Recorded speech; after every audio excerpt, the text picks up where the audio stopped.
சிவ சிவ அன்பே சிவ கட்டளையில் பயணம் செய்யும் அனைத்து அன்பர்களுக்கும் இனிய வணக்கம். இன்றைய சிறப்பு விருந்தினராக வந்திருக்கும் விஜயலட்சுமி அம்மா அவர்களை குருவின் சார்பாக வருகிறது என்று வரவேற்கிறேன். தலைப்பு சொல்லி ஸ்டார்ட் பண்ணிக்கலாம். சரி, ஓகே. திருச்சிற்றம்பலம். தென்னாடுடைய சிவனே போற்றி, எந்நாட்டவர்க்கும் இறைவா போற்றி. நான் என்றும் வணங்கும் நடராஜ பெருமானின் பொன்னார் திருவடிகளை போற்றி வணங்கி, ஐந்தொழில் புரிகின்ற அந்த சதாசிவமூர்த்தியை போற்றி வணங்கி, 25 முகங்களில் நமக்கு என்றும் அருள் செல்கின்ற அந்த மகா சதாசிவமூர்த்தியை போற்றி வணங்கி, சிவபூஜையின் மகிமை என்ற தலைப்பில் சில கருத்துக்களை உங்களுடன் பகிர்ந்து கொள்ள இறையருளும் குருவருளும் கூட்டி வைத்திருக்கிறது. இந்த நல்ல நிகழ்ச்சியை நமக்கு தொடர்ந்து நல்கி வருகின்ற சிவசிவ அன்பே சிவம் டெலிசேனலுக்கும் மற்றும் அதன் ஒருங்கிணைப்பாளர் டாக்டர் பாலகிருஷ்ணன் அவர்களுக்கும் என் நன்றியையும் வணக்கத்தையும் தெரிவித்துக் கொள்கிறேன். வந்திருக்கும் அடியார் பெருமக்களுக்கும் என் நன்றியையும் வணக்கத்தையும் தெரிவித்துக் கொள்கிறேன். திருச்சிற்றம்பலம்.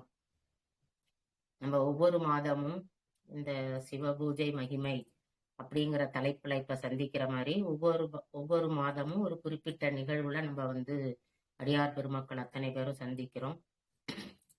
வந்திருக்கிற அத்தனை அடியார்களுக்கும் என் வணக்கத்தை முதல்ல சொல்லிக்கிறேன். தொடர்ந்து எனக்கு ஆதரவு கொடுத்து வருகிற அத்துணை அடியார்களுக்கும் என் நன்றியையும் சொல்லிக் கொள்கிறேன். அதுபோல ஒவ்வொரு நிகழ்ச்சியிலையும் கவனமா கேட்கறதுங்கிறது ஒரு பக்கம், அது மட்டும் இல்லாம நீங்க இப்படி உடை அணிஞ்சிருந்தா நல்லா இருக்கும், அப்படி இருந்தா நல்லா இருக்கும் அப்படின்னு எனக்கு பதிவு போடுற அத்துணை அடியார் பெருமக்களுக்கும் என்னோட நன்றியை நான் தெரிவிச்சுக்கிறேன். நம்ம கொஞ்சம் அலட்சியமா ஒரு ஒரு இது சொல்ல போறோம், சரி ஏதோ ஒரு உடை அணிஞ்சு சொல்லலாம் அப்படின்னு நம்ம நினைச்சா கூட அதுவும் இப்படி பாரம்பரியமா தான் இருக்கணும், அதுதான் ரொம்ப நல்லா இருக்கு நீங்க சொல்றது அப்படின்னு எனக்கு ஒரு இதை பதிய வைக்கிற பக்தர்களுக்கும் என்னோட நன்றியை நான் தெரிவிச்சுக்கிறேன்.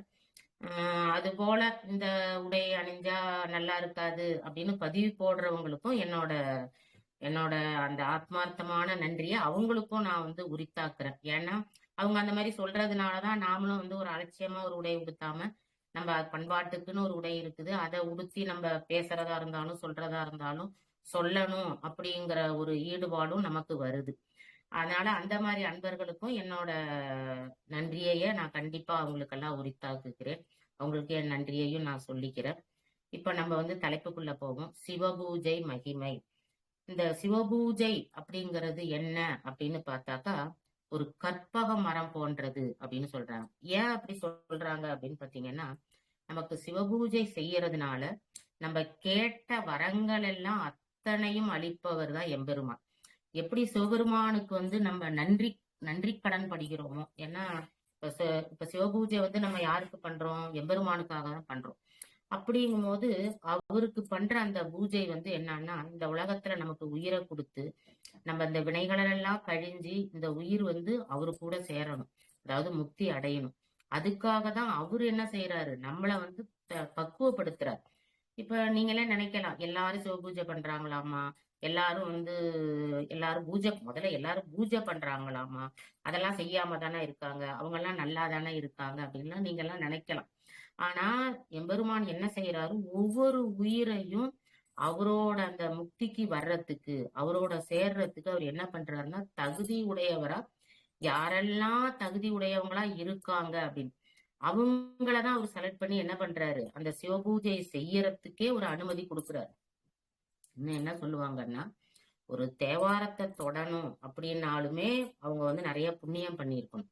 அதே மாதிரி சிவபூஜை ஒருத்தவங்களுக்கு கிடைக்குது அப்படின்னாலும் அவங்களும் நிறைய புண்ணியம் பண்ணியிருந்தாதான், அந்த தகுதிக்கு அவர்கள் உடையவர்களாக இருந்தாதான் அந்த பூஜை செய்யறதுக்கான அந்த நேரமும் அந்த தகுதியும் அவங்களுக்கு இருக்கும் போதுதான் அது கிடைக்குது. அப்ப என்ன செய்யறாரு, ஒவ்வொரு ஆன்மாவும், அதாவது இறைவனை சொல்லும் போது என்ன செய்வாங்கன்னா, நம்ம இறைவனை நோக்கி ஒரு அடி எடுத்து வச்சா அவரு நம்மளை நோக்கி 10 அடி வருவாரு அப்படின்னு. நம்ம கோயிலுக்கு போகணும்னு மனசால நினைச்சாலே போதும், அத நம்ம அவர்கிட்ட முறையிடணுங்கிற அவசியம் கூட கிடையாது. அவர் என்ன பண்றாரு, கண்டிப்பா அத கோயிலுக்கு போகிற மாதிரி ஒரு சந்தர்ப்பத்தை நமக்கு அவரே தான் ஏற்படுத்தி தரார். நாம நினைச்சு இந்த கோயிலுக்கு போகணும் அந்த கோயில் போகணும் நம்ம நினைச்சோம்னா ஒரு காலம் அது நமக்கு முடிய மாட்டேங்குது. அவன் அருளாலே அவன் தாள் வணங்கின்னு சொல்றாங்க. அப்ப அவரை வணங்குறதுக்கு கூட அவரோட அருள் இருக்கணும். அப்ப அவரோட அருளை பெறணும்னா என்ன செய்யணும்? அப்ப நம்ம புண்ணியம் செய்யணும் நிறைய, கண்டிப்பா.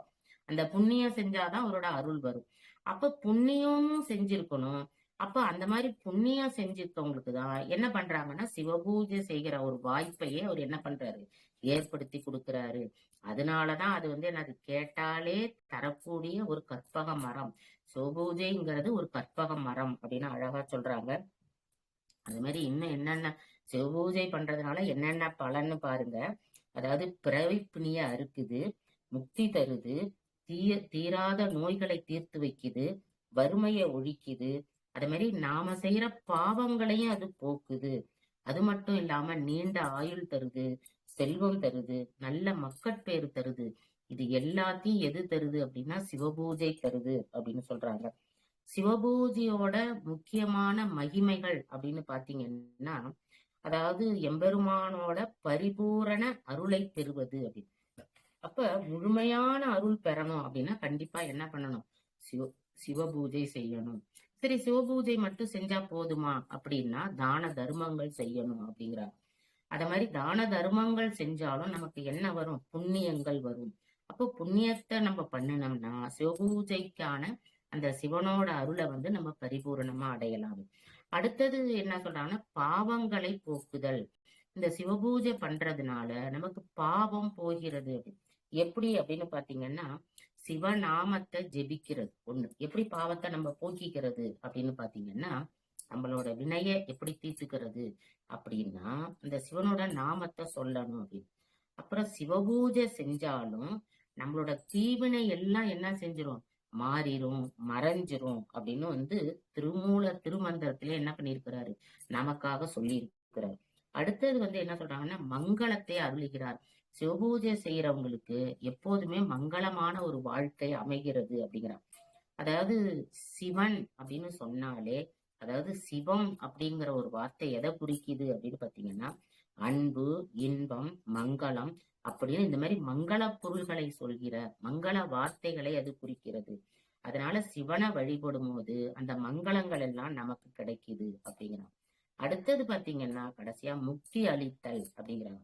முக்தி அளித்தல் அப்படின்னா இந்த சிவபூஜையெல்லாம் செய்யும் போது நமக்கு என்ன செய்யுது, அதாவது இன்னும் என்ன சொல்றாங்கன்னா சிவபூஜை செய்யறவங்க 16 இந்திரர்களோட பதவிக்காலம் வரைக்கும் அவங்க அவங்களுக்கு என்னது தேவாதி தேவர்களா இருக்கக்கூடிய ஒரு பெருமை அவங்களுக்கு கிடைக்கிறது அப்படின்னு. அதுக்கு அடுத்தது சாரூப பதம் கிடைக்கிறது அப்படிங்கிறாங்க. நம்ம சித்தாந்தத்துல சொல்லும் போது சொன்னாங்க சாலோகம், சாமீபம், சாரூபம், சாயுச்சியம் அப்படின்னு சொல்லுவாங்க. அப்ப அந்த சாரூபம்னா இறைவனை, இப்ப சாலோகம் அப்படின்னாக்கா இறைவனோட, அதாவது சிவன் எந்த லோகத்துல இருக்கிறாரோ அந்த சிவலோகத்துல நாமும் போய் இருக்கலாம். அது அது சாலோகம். சாரூபம், சாமித்தியம் அப்படின்னா அந்த லோகத்துல இறைவனுக்கு பக்கத்துல இருக்கிறது. சாரூபம்னா இறைவனோடைய உருவத்தை, சிவபெருமான் எப்படி இருக்காரோ. இப்ப நம்ம பூமியில வாழுறவங்களை கூட பார்க்கும்போது சில பேர் பாத்தீங்கன்னா நிறைய ருத்ராட்சம் எல்லாம் போட்டிருப்பாங்க, திருநீர் பூசி இருப்பாங்க. அப்ப அவங்கள பார்க்கும்போது என்ன சொன்னோம், அப்படியே சிவனை பார்த்த மாதிரி இருக்குமா, அப்படியே பார்வதியை பார்த்த மாதிரி இருக்குமா அப்படின்னு. அப்ப அந்த உருவத்தை என்ன சொல்றாங்கன்னா சாரூபம் அதை தர்றாங்க. சாயுச்சியம் அப்படிங்கிறது உயர்ந்த பதவி. அது என்னது, இறைவன் கூடயே போய் சேர்ந்து இருக்கிறது. அப்ப அந்த பதவி கிடைக்கிறதுக்கு இந்த சாரூபம் நமக்கு என்ன செய்யுது, உதவி செய்கிறது. அப்ப இறைவனுடைய உருவத்தை நாமும் எடுக்கிறதுக்கு இது வழிவகுக்குது. இன்னொன்னு பாத்தீங்கன்னா நிறைய பேர் சொல்லுவாங்க, இப்ப ஏதோ அவங்க ஒரு கஷ்டப்படுறாங்க. அப்ப பாத்தீங்கன்னா ஒரு உதவி செய்யும் போது அந்த வார்த்தையை பயன்படுத்துவாங்க. என்ன சொல்லுவாங்க, அப்படி எம்பெருமான் மாதிரி நீங்க உதவி செஞ்சீங்கம்மா, முருகரே நேர்ல வந்த மாதிரி இருந்துச்சுமா, அந்த சிவபெருமானே எனக்கு செஞ்ச மாதிரி இருந்துச்சு அப்படின்லாம் சொல்லுவாங்க. அப்ப என்னது, அந்த இடத்துல யாரா நினைக்கிறாங்க, மனித பிறவியா இருந்தா கூட அப்ப அவங்களை என்னவா நினைக்கிறாங்க, அந்த உருவத்துக்கான அந்த இறைவனோட உருவத்தை அவங்க என்ன செய்யறாங்க, நம்ம உருவத்துல பாக்குறாங்க. அந்த மாதிரி ஒரு பெருவாழ்வு, அதாவது இந்திரர்கள் லோகத்துல 16 வருட இந்திர லோகமும் நமக்கு கிடைக்கும் இந்த சிவபூஜை செஞ்சதுனால அப்படின்னு சொல்றாங்க. அதே மாதிரி சரி எல்லாராலையும் சிவபூஜை, இப்ப காலையில பாத்தீங்கன்னா 7 மணிக்கு ஆபீஸ் போவாங்க, திரும்பி வர்றதுக்கு 8 மணி ஆயிரும். இப்ப நம்ம பூஜை பண்றதுன்னு ஒரு காலம் வச்சிருக்கிறோம், காலையில பண்ணணும் இல்லைன்னா சாயந்தரம் பண்ணணும் அப்படின்னு. அப்ப 7 மணிக்கு ஒரு ஆபீஸ் போறவங்க 4 மணிக்கே எந்திரிச்சு சிவ பூஜை பண்ணிட்டு போறதுங்கிறது ரொம்ப கஷ்டமான விஷயம், அதுவும் இந்த காலத்துல. அப்ப அவங்க எல்லாம் என்ன பண்றது? எங்களுக்கு சிவ பூஜை பண்ணணும்னு ஆசை இருக்குமா, ஆனா வந்து எங்களால பண்ண முடிய மாட்டேங்குது, எங்களுக்கு டைமும் இல்ல, அதுக்கான ஒரு நேரமும் எங்களுக்கு அமைய மாட்டேங்குது, நாங்க என்ன செய்ய அப்படின்னு. அப்ப என்ன சொல்றாங்க, எளிமையான ஒரு சிவ பூஜை பண்ணுங்க அப்படின்னு. என்னன்னா, ஆத்மார்த்தமா சிவ பூஜை பண்ணுங்க. எப்படி சிவ பூஜை பண்றாங்களோ அதை வந்து நீங்க ஆத்மார்த்தமா பண்ணுங்க அப்படிங்கிறோம். சரி, அப்படியும் வந்து பண்ண அப்படியும் எங்களால பண்ண முடியல அப்படின்னா இன்னும் எளிமையா எப்படி பண்ணலாம் அப்படின்னு கேட்டாக்கா, அதுக்கு என்ன சொல்றாங்கன்னா, சிவபூஜை செய்யற யாராவது ஒருத்தவங்க சிவபூஜை செய்யறாங்கன்னா அந்த சிவபூஜை செய்யறத போய் பாக்குறது. இல்ல ஒரு பெரிய இடத்துல ஒரு 108 பேர் சிவபூஜை பண்றாங்க அப்படின்னா அந்த சிவபூஜையை போய் நம்ம அங்க உட்கார்ந்து பாக்குறது. அதுவும் வந்து ஒரு எளிய முறை. இல்ல இது எதுவுமே செய்ய முடியல என்னால, நான் எங்கேயும் சிவபூஜை நடக்கிற இடத்துக்கும் என்னால போக முடியாது, சிவபூஜை செய்யறவங்க வீட்டுக்கும் என்னால போக முடியாது அப்படின்னா, சிவசிவாங்கிற ஒரு நாமத்தையாவது நீங்க எப்போதும் சொல்லிக்கிட்டே இருங்க. இது ஒரு எளிய முறை அப்படின்னு சொல்றாங்க.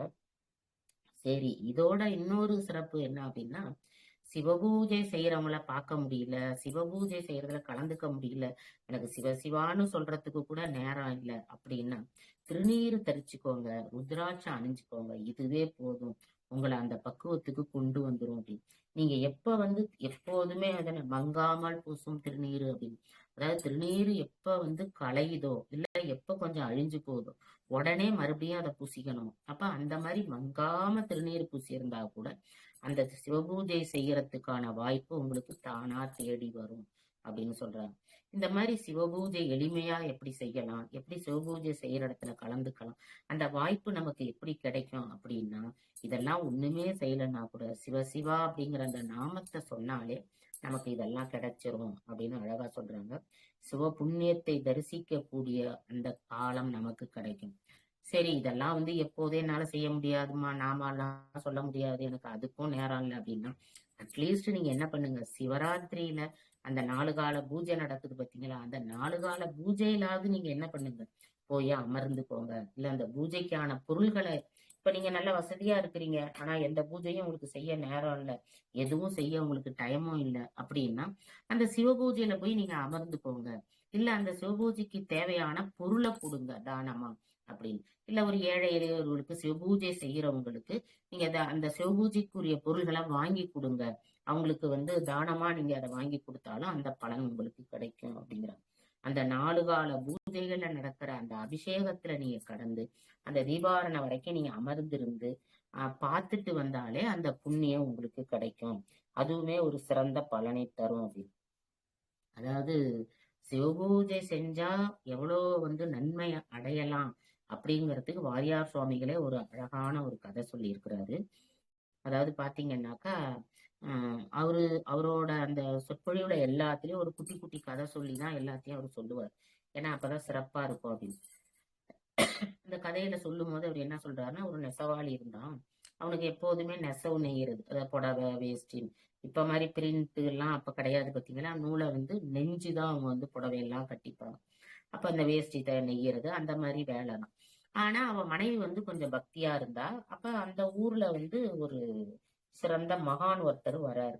அப்ப அந்த மனைவி சொல்றா, எல்லாரும் அந்த மகான்கிட்ட போய் ஆசீர்வாதம் வாங்கிட்டு வராங்க, நாமளும் போய் ஆசீர்வாதம் வாங்கிட்டு வருவோம் அப்படின்னு அந்த மனைவி கூப்பிடுறாங்க.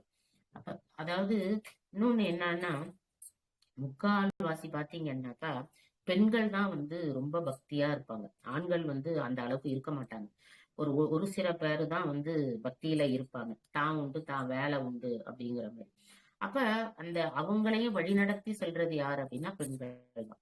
அப்ப இந்த பெண்ணு என்ன செய்யறா, வந்து போய் சொல்றா, இந்த மாதிரி இந்த மகான்ட்ட ஆசீர்வாதம் பண்ணிட்டு வரணும். உடனே அவன் என்ன சொல்றான்னா, அதுக்கு போடி போடி, நான் அந்த வேலைய நெய் தெரியறத விட்டுட்டு நான் வந்து இந்த நெசவு நெய்யறத விட்டுட்டு போனேன்னாக்கா, இதை நெஞ்சாதான் உனக்கும் சாப்பாடு எனக்கும் சாப்பாடு, என்ன நீ உனக்கு வேணா நீ போய் அந்த மகானை தரிசிச்சுட்டு வா, எனக்கும் சேர்த்து வேணா வேண்டிக்கிட்டு வா அப்படின்னு சொல்லி அனுப்பிச்சு விட்டுருக்கான். சரின்னு இவ என்ன செய்யறா, சரி நம்ம மட்டும் போய் தரிசனம் பண்ணிட்டு வரலாம் அப்படின்னு இவ புறப்படுறா. ஆனா அந்த மனது அப்படின்னு நம்ம சொல்றோம் பாத்தீங்களா, நம்ம என்ன நினைக்கிறோமோ அதை வந்து இறைவன் செய்விப்பார் அப்படின்னு. இவ வந்து அந்த மகானை தரிசிக்க போகலான்னு நினைக்கும் போதே அந்த மகான் என்ன செய்யறாராம், அவங்க வீட்டு வாசல் வழியா நடந்து வரார். வந்த உடனே இவ ஓடி போய் என்ன பண்றா, ஐயோ மகான் நம்ம வீட்டு பக்கமே வராரு, நம்ம தரிசனம் பண்ணாம இருக்கக்கூடாது, நம்ம கணவர் வரலனாலும் நம்ம போய் தரிசனம் பண்ணணும்னு வேகமா ஓடி போறா. ஓடி போய் அவர்கிட்ட தரிசனம் பண்றா. தரிசனம் பண்ண உடனே மகான்கிட்ட சொல்றா, இந்த மாதிரி என் கணவரும் உங்களை வந்து தரிசிக்கணும். ஆனா அவருக்கு சரிம்மா நீங்க அவரை வர சொல்லு அப்படின்னு அந்த மகான் சொல்றாரு. உடனே இவ சொல்றா, அவரு வந்து வேலையில இருக்காரு, துணி நெஞ்சுக்கிட்டு இருக்காரு, அதனால அவர் வரமாட்டேன்னு சொல்லிட்டாரு. பரவாயில்லம்மா நானே வரேன் அப்படின்னு அந்த மகான் என்ன செய்யறாராம், அவரே வந்து வீட்டுக்குள்ள வராரு. வீட்டுக்குள்ள வந்த உடனே அப்ப இவன் அப்பையும் வந்து அவன் தறி நெய்யிற அந்த இதுல இருந்து எழுந்துக்கவே இல்லை, உட்கார்ந்துதான் இருக்கான். அப்ப அவரு சொல்றாரு, நான் உன்னை வாழ்த்துறேன்ப்பா, நீ நல்லா இருப்ப அப்படின்னு சொல்றாரு. சொன்ன உடனே இந்த மாதிரி உன் மனைவி சொன்னா, நீ வந்து பூஜை எல்லாம் பண்றதுக்கு உனக்கு நேரம் இல்லை அப்படின்னா, அப்ப நீ இந்த மாதிரி பூஜை எல்லாம் பண்ணினா உனக்கு இன்னும் நல்ல வாழ்வு கிடைக்கும், நீ ஒரு வளமான வாழ்க்கைய வாழலாம் அப்படின்னு சொன்னோன்னே, எனக்கு அதுக்கெல்லாம் நேரம் நேரம் இல்லை சாமி, என்னால இப்பயே நீங்க உங்கள்கிட்ட பேசிட்டு இருக்க நேரத்துல நான் ஒரு துண்டு நெஞ்சிருவேன், இப்ப அததான் நீங்க வந்து தடையா நிக்கிறீங்க, நான் நெஞ்சாதானே எனக்கு சாப்பாடு கிடைக்கும், அதை நான் அவள்கிட்ட சொல்றேன், அவளுக்கும் அது புரியல, நீங்க உட்காந்து பூஜை பண்ணு, சாமி கும்பிடுன்னு என்ன சொல்லிக்கிட்டு இருக்கா அப்படின்னு குறையா எடுத்து சொன்னேன். உடனே அவர் சொன்னாரு, நீ பூஜையெல்லாம் பண்ண வேண்டாம், அதை உன் மனைவியே செஞ்சுப்பா, நீ வந்து அவரோட நாமாவாவது சொல்லு அப்படின்னு.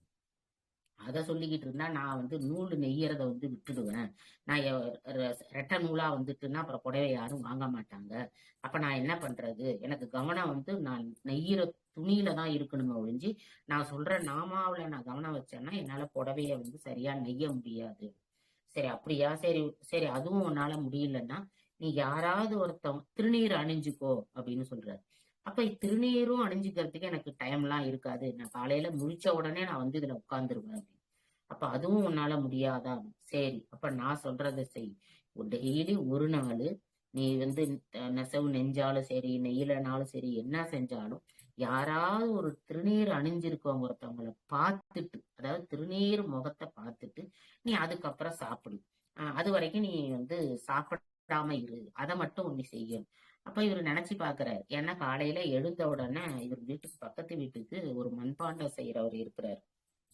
அவரு காலையில பாத்தீங்கன்னா எப்போதும் திருநீர் எல்லாம் வச்சுக்கிட்டுதான் வந்து இவங்க வீட்டு வாசலுக்கு நேர் எதிர அந்த பக்கத்துல அவரு அந்த மண்ணை மிரிச்சுக்கிட்டு இருப்பாரு. அப்ப இவரு இங்க இருந்து பார்த்தாலே அவர் அங்க மண்ணு மிதிச்சுக்கிட்டு இருக்கிறது தெரியுமா. இது ஒண்ணும் ஒரு பெரிய கஷ்டம் இல்லை, ஏன்னா உட்கார்ந்த பிறகு நிமிந்து பார்த்தா அது அந்த இடத்துல மிதிச்சுக்கிட்டு இருக்க போறாரு, இவருக்கு தெரிய போகுது.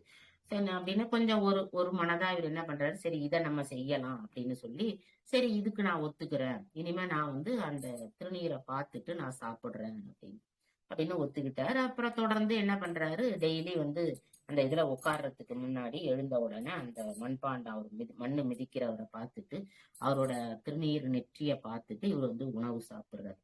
இப்படி நடந்துகிட்டு இருக்கு. கொஞ்ச காலம் இப்படி ஓடுது. ஒரு நாள் இவர் எந்திரிச்சு பார்க்கும்போது பாத்தீங்கன்னாக்கா கொஞ்சம் லேட் ஆயிருது, அந்த மண்ணு மிதிக்கிறவரை காணும்.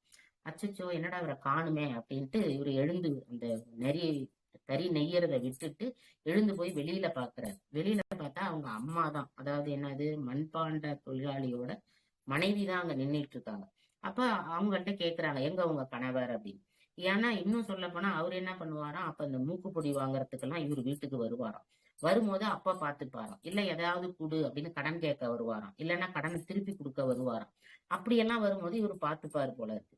அப்ப இப்ப அந்த மாதிரி வரவும் இல்லை அப்படின்னோன்னா அந்த அம்மாட்ட போய் கேட்கிறாரு, அதுவா அவர் கொஞ்சம் லேட்டா எந்திரிச்சிட்டாரு, இப்பதான் போய் மண் எடுக்க ஆத்தங்கரைக்கே போயிருக்கிறாரு அப்படின்னு இவரு சொல்றாரு. ஏன்னா இதுக்கு முன்னாடி அவர் மண் எடுத்துட்டு வந்து மண்ணை போட்டு மிதிச்சுக்கிட்டு இருப்பாரு. இப்ப அவர் லேட்டா எந்திரிச்சதுனால அவர் இப்பதான் மண் எடுக்கே போயிருக்காரு.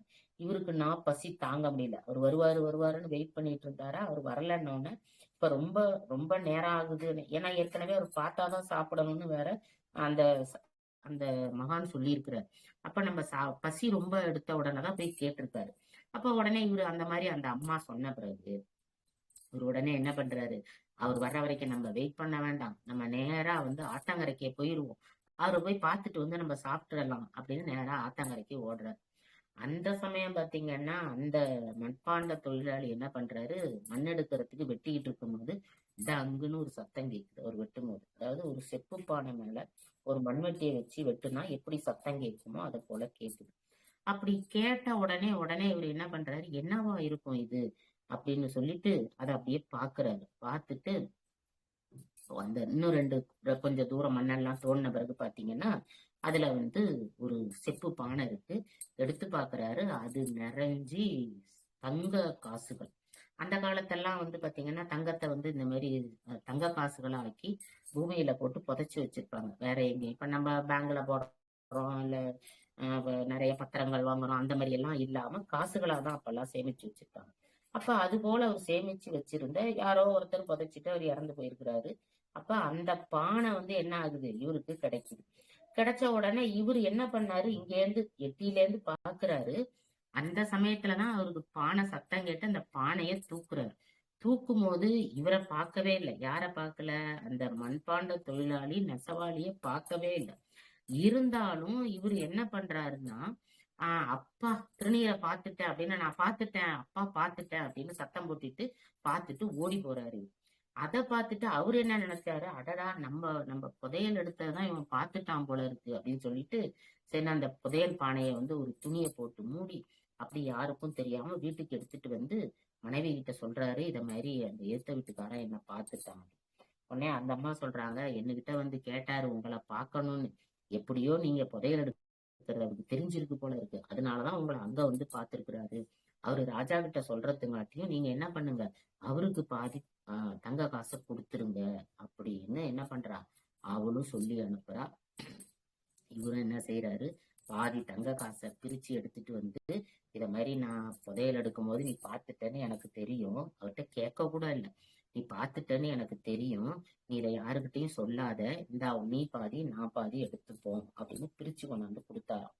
கொடுத்த உடனே அப்ப அந்த மனைவி சொல்றா, என்ன சொல்றான்னா, பாத்தீங்களா அந்த மகான் வந்து உங்களை பூஜை பண்ண சொன்னாரு, திருநீர் பூசிக்க சொன்னாரு, நீங்க எதுவுமே செய்யல, ஆனா திருநீர் பூசின முகத்தை பார்த்தாலே போதும்னு சொன்னாரு, அதுக்கே நமக்கு இவ்வளவு பலன் கிடைச்சிருக்குன்னா நீங்க உண்மையிலே வந்து திருநீர் பூசி பூஜை பண்ணா நமக்கு எவ்வளவு பலன் கிடைக்கும் அப்படின்னு பாருங்க அப்படின்னு வந்து அந்த அம்மா சொன்ன பிறகு உடனே அவர் என்ன பண்றாரு, அதுல இருந்து சரி நானும் இனிமே என்ன பண்றேன், திருநீர் பூசிக்கிறேன், நீ பூஜை பண்ற மாதிரியே நானும் சிவ பூஜை பண்றேன் அப்படின்னு சொல்லி அவரு சிவ பூஜை பண்ணினதா வந்து வாரியார் சுவாமிகள் நமக்கு கதை சொல்லுவார்.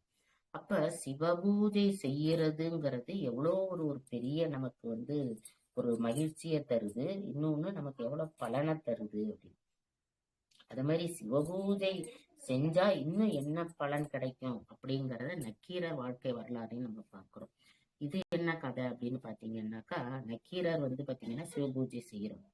அப்ப அவரு என்ன பண்றாரு, ஒரு தடவை வந்து ஒரு ஆத்துக்கு பக்கத்துல உட்காந்து பூஜை பண்றாரு. பூஜை பண்ணும்போது அந்த இடத்துல அப்படியே அருவி மாரி தண்ணி கொட்டிக்கிட்டு இருக்கு, அது வந்து இந்த ஆத்துல வந்து சேரும். இப்ப இவரு சிவபூஜை பண்ணிக்கிட்டு இருக்காரு. சிவபூஜை பண்ணிக்கிட்டு இருக்கும்போது பாத்தீங்கன்னா இவரு அபிஷேகம் பண்ணிக்கிட்டு இருக்காரு. அப்ப மேல இருந்து ஒரு இலை கீழே விழுது. அந்த இலை என்ன செய்யுது, இப்ப இலை வந்து மேல இருந்து கீழே பூஜை பண்ணிட்டு இருக்க இடத்துல விழுந்ததுன்னா நம்ம டக்குன்னு பார்க்க தானே செய்வோம். அதே போலயே இவரும் பார்த்துடுறாரு. பார்த்த அடுத்த நிமிஷத்திலே பாத்தீங்கன்னாக்கா அந்த இலை என்ன செய்யுது, பாதி தண்ணியிலையும் பாதி கரையிலையும் அந்த இலை விழுது. பாதி இலை வந்து தண்ணியில நனைஞ்சிருக்கு. அப்ப இவர் என்ன பண்றாரு, என்னடா இலை விழுந்தோன்னு பாக்குறாரு. பார்த்த அடுத்த நிமிஷமே அந்த இலை என்ன செய்யுது, மாறுது. எப்படி மாறுதுன்னா, அந்த பக்கம் இருக்கு பாத்தீங்களா, தண்ணியில இருக்கு பாருங்க, அது வந்து மீனா மாறுது. இந்த பக்கம் தண்ணிக்கு மேல இருக்கிறது பறவையா மாறுது. அப்ப இந்த பறவை பறக்க வந்து முயற்சி பண்ணுது, அந்த மீன் தண்ணிக்கு போக முயற்சி பண்ணுது. அப்ப இவர் என்ன பண்றாரு, அதையே பார்த்துட்டு இருக்காரு. அப்படி பார்த்துக்கிட்டு இருக்கும்போது இந்த மீனும் இந்த பறவையும் ரெண்டும் ரெண்டா மாறி இருக்கு, ரெண்டும் இழுத்துக்கிட்டு இருக்கு. அப்படியே தண்ணிக்கும் போக முடியாம பறக்கவும் முடியாம இழுத்துக்கிட்டு சண்டை போட்டுக்கிட்டு. இவர் என்ன பண்ணாரு, இதை பார்த்த உடனே என்னடா இது ஒரு அற்புதம், ஒரு இலை கீழே விழுந்துச்சு, அந்த இலையே மீனாவும் பறவையாவும் மாறிட்ட அப்படின்னு சொல்லி அதை அப்படியே என்ன பண்றாரு, பார்த்துக்கிட்டே இருக்கிறார். பார்த்துக்கிட்டே இருந்த உடனே சிவபூஜை செய்யறத மறந்துட்டார். இப்ப இந்த மீன் வந்து உள்ள எடுத்துட்டு போகுமா, இல்ல இந்த பறவை பறந்து போகுமா அப்படிங்கிற ஆராய்ச்சியில ஒரு ஈடுபட்டு பார்த்துக்கிட்டே இருக்காரு. அந்த சமயம் பாத்தீங்கன்னா சிவபூஜை தடைப்பட்டுட்டு பாத்தீங்களா, அப்ப சிவபூஜை தடைப்பட்டவங்க அப்படியே அடுத்த நிமிஷமே ஒரு பெரிய பூதம் வந்து பக்கத்துல நிக்குது. நின்னுட்டு சொல்லுது, யாரெல்லாம் சிரத்தையா சிவபூஜை செய்யலையோ, இல்ல சிவபூஜையை விட்டுட்டு யாரு பராக்கு பாக்குறாங்களோ இல்ல சிவபூஜைய வந்து தியானம் இல்லாம, அதாவது மனசால பண்ணாம வேற எதையோ சிந்திச்சுட்டு பண்றாங்களோ, இந்த மாதிரி சிவபூஜைய சிரத்த இல்லாம பண்றவங்கள நான் சாப்பிட்டுருவேன் அப்படின்னு சொல்லி என்ன பண்றாரு, இந்த நக்கீரரை தூக்கிட்டு வந்துருக்கு. அந்த பூதத்துக்கு பேரு கக்கி முகின்னு பேரு. இந்த பூதம் என்ன செய்யுது, தூக்கிட்டு வந்து ஒரு குகையில போட்டு அவரை அடைக்குது. இப்ப ஒரு குகையில தள்ளிட்டு அடைச்சிட்டு போயிருது. இவரு அந்த குகைக்குள்ள பாக்குறாரு, ஏற்கனவே நிறைய முனிவர்கள் இருக்காங்க. முனிவர்னா எல்லாரும் இவர் உள்ள வந்த உடனே ஓன்னு அழறாங்க எல்லாரும். உடனே இவரு கேக்குறாரு, இவ்வளோ நேரம் நீங்க எல்லாரும் நல்லா சந்தோஷமா இவர் பாக்குறாரு, எல்லாரும் சந்தோஷமா சிரிச்சுட்டு இருந்தாங்க. இவர் உள்ள வர்றதை பார்த்தவங்க தான் அழ ஆரம்பிச்சுட்டாங்க. எல்லாரும் இவ்வளவு நேரம் சந்தோஷமா சிரிச்சுக்கிட்டு இருந்தீங்க, இப்ப நான் உள்ள வரும்போது மட்டும் நீங்க எல்லாரும் இப்படி அழறீங்களே, என்ன காரணம்? அப்ப அந்த முனிவர்கள்லாம் சொல்றாங்க, இந்த கர்த்திமுகி பூதம் இருக்கு பாத்தீங்களா, இது வந்து என்ன செய்யும்னா சிவபூஜை சரியா செய்யாதவங்களை புடிச்சு கொண்டாந்து இங்க போட்டுரும். எங்களையும் அந்த மாதிரிதான் நான் ஒழுங்கா செய்யலன்னு சொல்லி எங்களை கொண்டாந்து இங்க போட்டுட்டு, ஆனா அதுக்கு ஒரு இது இருக்குது. என்னன்னா 1000 பேர் சேர்ந்த பிறகுதான் எல்லாரையும் சேர்த்து வச்சு உட்கார்ந்து சாப்பிடும். அதாவது ஒரு முனிவர்கள்லாம் சாப்பிட்டா அந்த பூதத்துக்கு பத்தாது போல இருக்கு. அப்ப 1000 பேரை சாப்பிட்டாதான் அதுக்கு திருப்தி வரும் போல. அப்ப 1000 பேர் சேர்ற வரைக்கும் அது வெயிட் பண்ணி அதுக்கு அடுத்ததுதான் அது சாப்பிடும். இவ்வளோ நாள் நாங்க 999 பேர் தான் இருந்தோம். இப்ப நமக்கு ட்ரெஸ்ல எல்லாம் இப்ப விலை போடுவாங்க பாத்தீங்களா, 444 495 அந்த மாதிரி இதுவும் பாத்தீங்கன்னா, அதுலயும் பாத்தீங்கன்னா 999 பேரு அப்படின்னு. அப்ப 999 பேரு இருந்தோம். அதனால அந்த பூதம் எங்களை சாப்பிடாதுங்கிற ஒரு நம்பிக்கையில தான் நாங்க சந்தோஷமா இவ்வளவு நாள் இருந்தோம். ஆனா இப்ப நீங்க என்ன பண்ணிட்டீங்க, நீங்க வந்த பிறகு 1000 பேராயிட்டு. கண்டிப்பா அது என்ன பண்ணிருக்கோம், அது வந்து அதோட அந்த பூதம் என்னன்னா 1000 பேர் சேர்ந்த உடனே போய் குளத்துல குளிச்சுட்டு வந்து சுத்தமாதான் இவங்களை எல்லாம் சாப்பிடுமா. அது இப்ப குளிக்கதான் போயிருக்கு. அது வந்து என்ன செஞ்சிரும், நம்மள எல்லாரையும் சாப்பிட்டுரும். அதை நினைச்சுதான் நாங்க அழறோம். உடனே கீரர் எப்படிப்பட்டவர்னா முருகப்பெருமான வேண்டவர். அவர் உடனே என்ன பண்றாரு, உடனே முருகனை நோக்கி பாடல் பாடுறார், வேண்டுறார், பாடி வேண்டுறார். அப்படி பாடி வேண்டுன உடனே முருகப்பெருமான் வராரு. வந்து அந்த பூதத்தை என்ன பண்றாரு, அந்த பூதத்தை ஒரே இதா அடிச்சு சாகடிச்சிடுறாரு. அதுக்கப்புறம் அந்த முனிவர்கள்லாம் விடுதலை பண்ணிடுறாரு. அப்படி பாடுனதுதான் அந்த திருமுருகாற்றுப்படைன்னு ஒரு 6 இது நம்ம பாக்குறோம் பாத்தீங்களா. ஒரு ஊருக்கும் உள்ள பாடல்கள் நமக்கு, அதாவது 6 படை வீடுகளுக்கும் பாடின பாடல்களை அது போல பாடின பாடல்கள் தான் நமக்கு கிடைச்சிருக்கு. அப்ப அந்த சிவபூஜை வந்து ஒரு சரியா செய்யாததுனால ஒரு துன்பம் வந்தா கூட அத கூட என்ன செய்யறாரு, முருகப்பெருமான் வந்து தடுத்து அவங்களுக்கு ஒரு வாழ்வு கொடுக்குறாரு. அப்ப சிவபூஜை செஞ்சோம்னாக்கா, இப்ப வரைக்கும் நம்ம திருமுருகாற்றுப்படைய நம்ம படிச்சுக்கிட்டு வரோம். முருகனுக்குள்ள சிறந்த பாடல்கள்ல அதுவும் ஒண்ணு அப்படின்னு நம்ம படிக்கிறோம். அப்படிப்பட்ட ஒரு சிறப்பான பாடல் கிடைக்கிறதுக்கும் எது காரணமா இருந்திருக்கு, இந்த சிவபூஜை தான் காரணமா இருந்திருக்கு. அதே மாதிரி சிவபூஜை செய்யும் போது இத்தகைய நல்ல சிறப்புகள்லாம் நமக்கு கிடைக்கும் அப்படின்னு. அப்புறம் வந்து பாத்தீங்கன்னா, திருமூலர் வந்து நிறைய பாடல்கள் நமக்கு சொல்லியிருக்கிறார். அதாவது சிவபூஜை வந்து செஞ்சவங்க செய்யாதவங்க அவங்களுக்கெல்லாம் என்ன கிடைக்கும் அப்படிங்கிற மாதிரி நிறைய பாட்டு பாடியிருக்கிறாரு. அதே மாதிரி இன்னொரு இது வந்து பாத்தீங்கன்னா, இப்ப நம்ம சிவராத்திரி கொண்டாடுறோம், அதுக்குமே வந்து காரணம் யாரு அப்படின்னு, அது என்ன காரணம் அப்படின்னு பாத்தீங்கன்னாக்கா, சிவனும் இது பிரம்மாவும் விஷ்ணுவும் என்ன பண்ணிக்கிறாங்க, நான் தான் பெரியவன் அப்படின்னு சண்டை போடுறாங்க. சண்டை போட்டோன்னா உடனே அப்ப அந்த ஒரு ஜோதி ஒண்ணு வருது. அப்ப இந்த ஜோதியை யாரு பார்த்துட்டு வராங்களோ அவங்களுக்கு தான் வந்து என்னது கிடைக்கும், இந்த யாரு பெரியவங்க அப்படிங்கிற ஒரு தலைமை பதவி கிடைக்கும்னு அவர் சொல்றாரு. அப்ப இவங்க 2 பேரும் தேடி போறாங்க, கடைசியில கிடைக்கல. அப்ப அந்த ஜோதிய வந்து வணங்குறது, அந்த ஜோதிய 4 கால பூஜை செய்யறது தான் நம்ம வந்து சிவராத்திரின்னு கொண்டாடுறோம். அந்த கதைக்கு காரணமே பாத்தீங்கன்னா அது ஒரு சிவபூஜை அது போல இருந்ததுனாலதான் நம்ம வந்து என்ன பண்றோம், அந்த பூஜையை வந்து கொண்டாடுறோம். சிவபூஜை பண்றதுக்கும் அந்த 4 காலம் பண்றதுக்கும் அது ஒரு காரணமா அமையுது. அத மாதிரி வந்து பாற்கடலை கடையும் போது ஃபர்ஸ்ட் வந்து பாத்தீங்கன்னா நஞ்சு தான் வருது. அத வந்து என்ன பண்றா, இவர சுந்தரரை போய் எடுத்துட்டு வந்து கொடுக்க சொன்னா அது வந்து தொண்டையில மாட்டிக்கிட்டு அந்த கதையும் நமக்கு தெரியும். அப்ப என்னது, அப்ப திருநீல கண்டனாரா அவரு சிவபெருமான் வந்து காட்சி கொடுக்கிறாரு.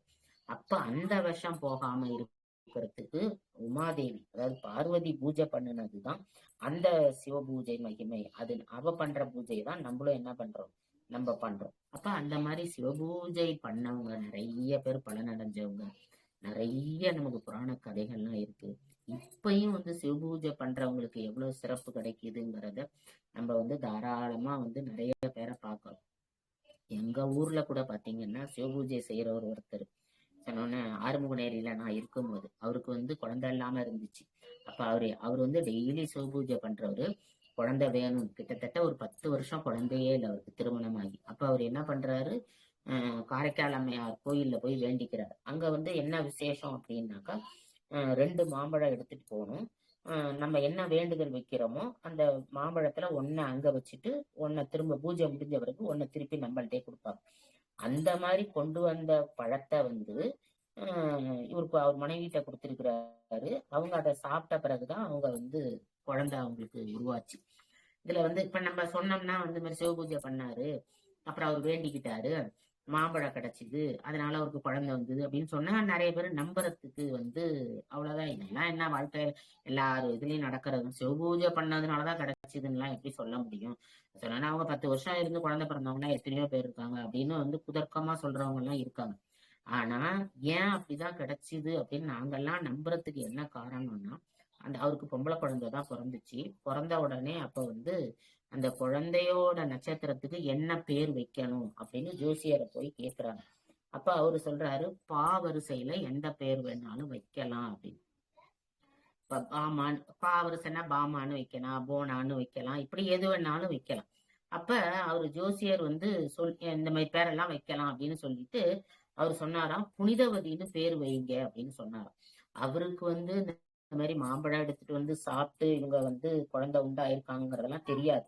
இருந்தா கூட அவர் வந்து எத்தனையோ பேர் இருந்தா கூட அந்த புனிதவதி, ஏன்னா அது காரைக்கால் அம்மையாரோட பேர், அந்த பேரை வந்து அவர் சொல்றாருன்னா நினைச்சு பாருங்க. அப்ப வந்து இது இறைவனோட கருணை தானே. அப்ப அந்த மாதிரி சிவபூஜை பண்றதா இப்பயும் அந்த சின்ன பொண்ணு பாத்தீங்க, இப்ப பெரிய பொண்ணா இருப்பா, அவ பாத்தீங்கன்னா அவ்வளவு அழகா திருமுறை எல்லாம் இப்ப ஓதுறா. அந்த மாதிரி வந்து ஒரு பெருமை வந்து சிவபூஜைக்கு வந்து நினைச்சது கிடைக்குது அப்படின்னு. அப்ப யாரு பெரியவங்கன்னு போட்டியிட்டதுனால ஒரு பூஜை வந்தது. அதே மாதிரி உமையம்மை பூஜை பண்ணதுனால இந்த சிவபூஜை பண்ற ஒரு பழக்கம் நமக்கு வந்திருக்கு. அப்ப அந்த மாதிரி இதெல்லாம் வந்து சிவபூஜை பண்றவங்க பண்ற அந்த அந்த மகிமை, இந்த சிவபூஜையோட மகிமை. அது மாதிரி சிவபூஜை, இப்ப சிவபூஜை வந்து பண்ணும்போது பாத்தீங்கன்னாக்கா நிறைய பேர் வந்து தீட்சை எடுத்து பண்ணுவாங்க. இப்ப சிவபூஜை பண்றதுலே நிறைய இருக்கு. அதாவது என்னன்னா, ஃபர்ஸ்ட் எடுக்கிறது வந்து சமய தீட்சை அப்படின்னு சொல்லுவாங்க. அடுத்தது வந்து பாத்தீங்கன்னாக்கா சமய தீட்சை பண்ணிட்டு அதுக்கு அடுத்த பூஜை வந்து சிவபூஜை அப்படின்னு சொல்லுவாங்க. சிவபூஜை இல்லைன்னாக்கா அந்த பூஜையை சிவலிங்கத்தை வச்சு நம்ம பூஜை பண்றது. அப்ப அந்த மாதிரி படிப்படியா நம்ம பூஜைகளை வந்து அந்த சிவபூஜை பண்றதுல இருந்து அதுக்கும் வந்து பல பல படிகள் இருக்கு, எப்படி பூஜை பண்றது அப்படின்னு. கடைசியில வந்து அதாவது சன்னியாசி இப்ப வாழ்க்கை வாழுறாங்க பாத்தீங்களா, அவங்க செய்யற பூஜை, அதை அவங்க வீட்டுக்கே போகாம அந்த மாதிரி எல்லாம். இப்ப சிவபூஜை பண்றவங்க என்ன பண்ணுவாங்கன்னா, சாதாரணமா இப்ப ஒரு சமய தீட்சை எடுத்தவங்க என்ன பண்ணுவாங்கன்னா, வெறுமனே ஒரு திருநீரும் ஒரு பஞ்சபாத்திரமும் வச்சு வேற எதுவுமே இல்லாம அந்த மந்திரங்கள் எல்லாம் சொல்லி, அதுவும் சிவபூஜை தான். ஆனா வந்து என்னது, அதாவது இறைவனை, அதாவது சிவபெருமான நான் என்னோட ஆத்மார்த்த தெய்வமா ஏத்துக்கிட்டேன் அப்படின்னு. ஏன்னா சிவபெருமானை தவிர எனக்கு வேற எந்த தெய்வமும் கிடையாது, சிவபெருமான் மட்டும்தான் என்னோட தெய்வம் அப்படின்னு ஏத்துக்கிறது. அதாவது இந்து சமயத்துல இந்துவா இருக்கிறவங்க அப்ப அந்த மாதிரி ஒரு பூஜை ஃபர்ஸ்ட் எடுத்துக்கணும். இது எப்ப எடுக்கணும் அப்படின்னு சொல்றாங்கன்னா, ஒரு 7 வயசுலயே சமய தீட்சையை எடுக்கணும் அப்படிங்கிறாங்க. இப்ப அதுல வந்து ஒரு பக்குவப்பட்டவங்களுக்கு தான் அடுத்தது சிவபூஜை பண்றது. அதாவது சிவலிங்கத்தை வச்சு நம்ம கோயில்ல எப்படி பூஜை எல்லாம் பண்றோமோ அது மாதிரி பூஜை பண்றது. அப்ப கொஞ்சம் கொஞ்சமா சிவபூஜை பண்ணிக்கிட்டு வரும்போது அந்த ஆத்மார்த்த பூஜை பண்ற அந்த தகுதி, அந்த ஒரு பொறுமை அவங்களுக்கு எல்லாமே கிடைச்சிரும், அந்த சாதனம் அவங்களுக்கு அமையும் அப்படின்னு சொல்றாங்க. அப்ப அந்த மாதிரி பூஜை பண்ற ஒரு, இப்ப நம்ம வந்து உருவத்தை பார்த்து இல்ல சிவலிங்கத்தை பார்த்து அபிஷேகம் பண்ற எல்லாம் செய்யறோம். அதையே வந்து பாத்தீங்கன்னா ஆத்மார்த்தமா நம்ம மனசுக்குள்ளேயே சிவனை கொண்டு வந்து ஆவாகனம் பண்ணி நம்ம பூஜை பண்றது. அது வந்து ஆத்மார்த்த பூஜை அப்படின்னு சொல்லுவோம். அப்ப இந்த மாதிரி சிவபூஜையில நிறைய வகைகள் பண்றது இருக்கு. ஒவ்வொருத்தவங்களும் அவங்கவுங்களுக்கு எது எது பிடிக்குதோ அதை அவங்க வந்து பண்ணலாம். அப்ப இந்த சிவபூஜை அந்த மாதிரி பண்ணும்போது இந்த மாதிரி நன்மைகள்லாம் நமக்கு நிறைய வந்து நடக்குது அப்படின்னு சொல்றாங்க. அப்புறம் அதோட இல்லாம இன்னும் என்னன்னாக்கா, சிவபூஜை இப்ப ஒரு ஒரு இடத்துல வந்து ஒரு சிவபூஜை ஒருத்தர் சொல்லி கொடுக்குறாங்கன்னு வச்சுக்கோங்களேன். இப்ப உங்களுக்கு வந்து சிவபூஜை எடுக்கிறதுக்கு வந்து உங்க டைமோ இல்ல நேரமோ இல்ல ஏதோ ஒண்ணு உங்களால எடுக்க முடியல. இன்னும் சில பேர் என்ன கேட்பாங்கன்னா, நான் வந்து நான்வெஜ் சாப்பிடுறேன், நான் சிவபூஜை பண்ணலாமா அப்படின்லாம் கேட்பாங்க. அதாவது முதல்ல நம்ம என்ன தெரிஞ்சுக்கணும் அப்படின்னாக்கா, நம்ம இந்த தீட்சை எடுக்கிறதே வந்து நம்ம உடலுக்காக தீட்சை எடுக்கிறது இல்லை. நம்ம உயிருக்காக, நம்ம ஆன்மா இருக்கு பாத்தீங்களா, அதுக்காக தான் இந்த தீட்சையை நம்ம எடுக்கிறோம். அப்ப என்னன்னா, இந்த தீட்சைங்கிறது அதாவது இறைவனோட அந்த பத முக்தின்னு சொல்றோம் பாத்தீங்களா, நான் ஃபர்ஸ்டே சொல்லும் போது சொன்னேன் சாரூபம் கிடைக்கும் அப்படின்னு. அந்த சாயுச்சியம் அடையறதுக்காக தான் நம்ம வந்து இந்த சிவபூஜையே செய்கிறோம். சிவனை வந்து நம்ம தெய்வமா ஏத்துக்கிறோம். அப்ப அது போல செய்யும் போது அப்ப நம்ம இந்த இந்த நம்ம சாப்பிடுற உணவு இருக்கு பாத்தீங்களா, அதாவது இன்னும் என்ன சொல்லுவாங்கன்னா, இப்ப நான்வெஜ் அதாவது அந்த உயிரினங்களை வந்து கொன்னு சாப்பிடுற உணவுகள் வந்து சாப்பிடும் போது அவங்க குணம் மாறும் அப்படின்னு.